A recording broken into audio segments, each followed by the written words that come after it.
to serve. Good morning, everyone, and welcome to First Things First. I'm Jenna Wolf alongside Nick Wright, Kevin Wilds, Brian Westbrook is with us this morning. We got Robert Griffin III. RG3 is going to stop by. Love the Sharpies, Wilds. Hey, RG3 recently said he thinks he could still be a starter in this league. We're going to ask him about that. And Jeff Okudah, Ohio State cornerback, on the eve of his draft. We will ask him a lot about what's going through his head, but we got to start with the most popular tight end in the NFL, Rob Gronkowski. It is official. The Patriots have agreed to trade Gronk and a 7th-round pick to the Bucs in exchange for a 4th-rounder. Nick, you called this. You were all over it. You think this move now makes the Bucs Super Bowl contenders? Oh, no, of course not. But this is awesome. This is so exciting. This is so much fun. The league is better with Rob Gronkowski in it. And by the way, we don't even know how unleashed Gronk is going to be. We saw Gronk making inappropriate jokes and throwing parties and doing motocross when he was in the cocoon of Belichick. Now he's in win or lose, we booze, no risk it, or no biscuit, no risk it, no risk it, no biscuit, pardon me, Bruce Arians, down on the beach in Tampa. We're going to get to see, with warm weather Tom, Gronk being Gronk. I'm super excited for it.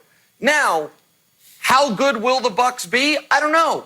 They've got the best group of pass catchers in the entire conference, and we are going to get something that we sometimes get in sports, but it's a little rare, which is a true incubator to find out, almost like a chemistry experiment, to do a real test.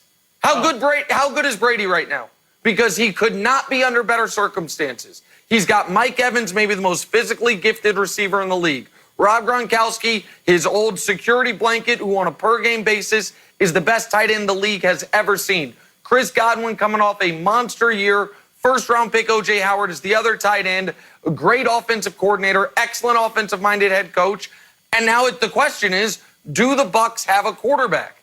I have my doubts about that, but there is going to be no asterisk. There's going to be no, Brady didn't have enough help. We're going to get to find out, Wilds. If he's the guy, Wilds, you think he is, then the Bucs offense should be top 5 in football, no questions asked, and Gronk just makes it that much more fun. Yeah, have you ever had a day where you wake up and you're halfway through the day or it's in the morning and you're like, wow, I got a bad headache and I am in a bad mood and I have just a pessimistic view of the entire world. And then you're like, oh, did I have coffee today? Like, that's what it is. It's not all these things. I'm just not my normal self because I've missed the one thing that makes me normal. That's Gronk and Brady. Look at the stats with and without Brady's performance with and without Gronk. They're mind-blowing. Completion percentage, 65%. Without Gronk, 60. Yards per game, 292. Without, 265. Touchdown to reception, 4-1, 2-5. Pass rating, 103, 87. He's going to be great with Gronk back, and it wasn't the age, and it wasn't the rookies, and it wasn't being tired of Bill Belichick. It was just that he didn't have Gronk. I think he's going to have a great season, Jenna. But, Brian, we're talking so much about what Brady gets. What does Gronk really have to offer? Gronk missed an entire season. The last time he did play, that last season, 3 touchdowns, the fewest in his career.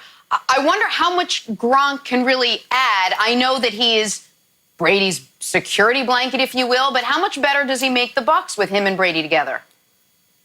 Well, I think before Gronk retired, and I'm not talking about his last season in New England, he was an ultimate mismatch. He was a guy that you could put him against a safety, linebacker, cornerback, and he was going to find a way to get open, and he was going to find a way to win the route. And, of course, Brady was going to find him on that route. Now, the big question here, just to your point, is that the last we saw of Rob Gronkowski, he was limping. He wasn't moving very well. He couldn't get down the field.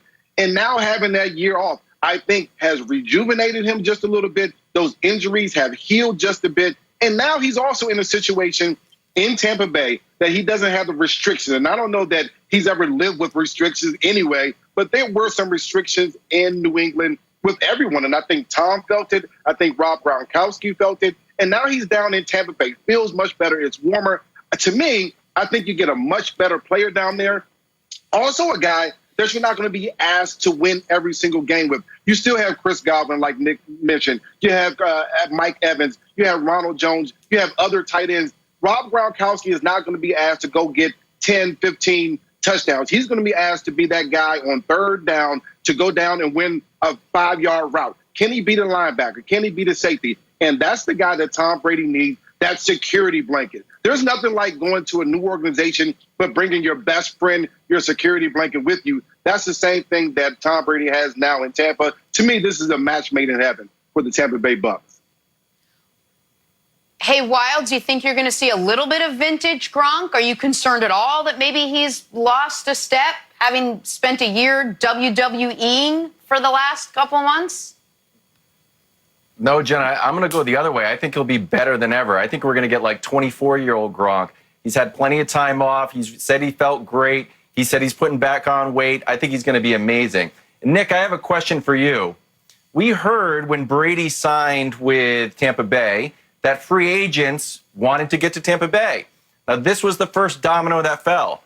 Where on your scale on 1 to 10, 10 being definitely, 1 being no way, do you think Antonio Brown is back in this conversation?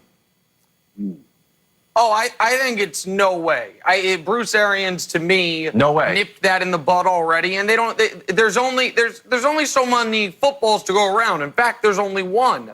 But Brady is set up perfectly without AB. You can run 12 personnel, 2 tight ends, O.J. Howard, Rob Gronkowski as your bookends, and Brady can do his magic at the line of scrimmage. Oh, you're going to have a passing defense out there, all audible to a run and will bloody your nose. Oh, you're going to put big people out there, all audible to a pass and throw to Gronk or either Chris Godwin on a slant or Mike Evans going deep. Brady could not ask for a better setup. The question for the Bucs is this: are they a quarterback away from being a Super Bowl contender? I think they are. Evidently, other people thought they were a tight end away from being a true Super Bowl contender. Now, I understand Jenna's concern about Gronk, but even in 2018, when he was injured, when he was beat up, when he was worn down mentally, in their 2 biggest games of the year, he was their best offensive player. Against my beloved Chiefs, in the 4th quarter and overtime, he crushed us on 3rd and 10s to set up the game-winning touchdown. And in the Super Bowl, the only substantial offensive play of the game was a pass down the seam to Rob Gronkowski that set up the only touchdown of the game. So even if he is not 1,400-yard, I think it was 2013 season, just the greatest tight end season we've ever seen, that Gronk, he still can be awesome. And now we get to see. We get to see last year, was it about Brady or was it about the weapons? Because he now has as many weapons as any quarterback in the entire NFC, Jenna. All right, so then let's talk about this from the other angle. Brian, I'll throw it to you. What does this mean what does it say about Bill Belichick? What does it mean for the Patriots? Well, I think what it says about Bill Belichick is that the Patriot way, you're going to win a bunch of games, but it also is going to wear on you just a bit. And I think after 20 years, it's worn on Tom Brady just a bit. After 8 or 9 years, it wore on Rob Gronkowski. And to be honest with you, I think every great organization is going to push its players beyond the point that they're comfortable. And that's how you be successful, and that's how you win. And I think that's what Bill Belichick and the Patriot way was all about. Make these guys uncomfortable, make them get the best out of each player. Now, while you're getting the best out of every player, you're putting them in a hard place, and it's hard to deal with year after year after year. And finally, after 20 years, Tom Brady kind of felt it was time to move on. But, I mean, I think he put a lot of pressure on other players, and we've seen other players leave for New England before their prime was up. We've seen other players leave for New England and say, listen, I just want to go somewhere where I can just relax and play football. I think there's a feeling around that organization that they will wear on you, but you're still going to win a bunch of games. Nick, the Patriots angle? Yeah, this to me is as fascinating as the Bucs angle, because what this means for Belichick. If Brady is awesome next year, or even if he's just very good, he doesn't have to be awesome, then Belichick is going to be skewered on the front end and the back end. it's not only just going to be that he let Tom Brady walk out the door when Brady wanted to stay, and you ruined the opportunity to have Brady finish his career in New England. You ruined the opportunity to compete for a championship in 2020. People will retroactively blame him for the failures of 2019. If Brady is fantastic this year with these weapons, it won't just be about what the Patriots are missing out on moving forward. It will be about what the Patriots missed out on last season, because people will say, well, look, Brady still got it. It was the weapons around him. Wilds, there's a commentary going on right now because of the Jordan doc about Jerry Krause shortchanging the Bulls potentially out of another title run. Well, this would be as if in that final year, the last dance in 98, if he also already traded away Pippen and cut Rodman. It's like, Michael, you're on your own.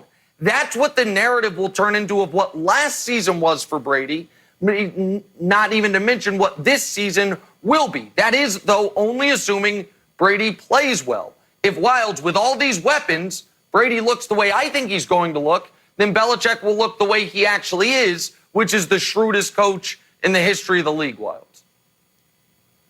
Yeah, or it's just win-win, that Brady does well and Belichick does well too. I think that's totally fine and probably the most likely scenario.